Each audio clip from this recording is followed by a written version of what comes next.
Alright, so we're first part of our short game. We'll work on our bunkers a little bit. Bunkers, especially beginner golfers, think are very difficult, which for starting out, yes, they are very difficult. But as we progress in our golf game, they're actually a lot easier than we make them out to be. The reason why this is if I'm trying to get this ball into that, or close to that hole right there so I can make that shot, especially if I have a lower lip, it works out really well because if I'm trying to hit right behind the ball, maybe this much, and I'm planning for that, and I know how much it's going to spin, if I do it exactly the way I want, it works out perfect.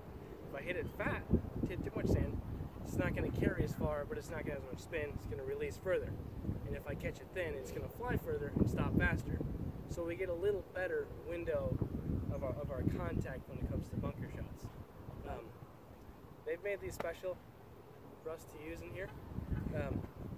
They have this term bounce angle. I'm sure you all heard it. Some of you might not know exactly what it is.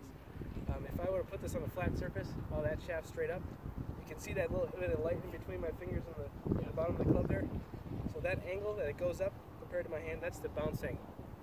So the more bounce it is, that steeper that is, the less it's going to dig into the sand.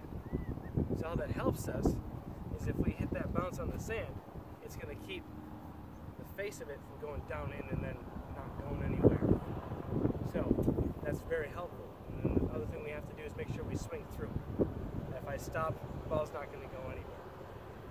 So as I set up to it, I'm going to have my feet a little right of the target. I'm going to lay my club face open, but I'm going to grip it. So I don't grip it and lay my hands open, drop my shoulder, and everything like that. So I'm going to lay it open and re-grip it so it's centered. Feet are going to aim left, and then my target's right up there. For the same distance, yes, because only once we're hitting the sand first, so it's going to slow down our club face. And as we come, and so we make the swing, we hit the top, what we're going to do is we're going to follow around the feet, so it's going to be an out-to-in swing pattern, which we're going to hit the sand with the bounce of that golf club, lob it up in the air, and then follow through, obviously. But the thing we want to keep in mind is it's going to stay open. As soon as we close it, we're going to lose it. So you want to keep it open as long as you can. You piece it all together, you're going to get something kind of like this. I mean, I don't even know exactly how far I hit behind it, but I know I got to swing that hard. If I chunk it a little bit, it's going to release further, hit it cleaner, it's going to go higher, stop faster. Right? So that's how bunker shots are going to look.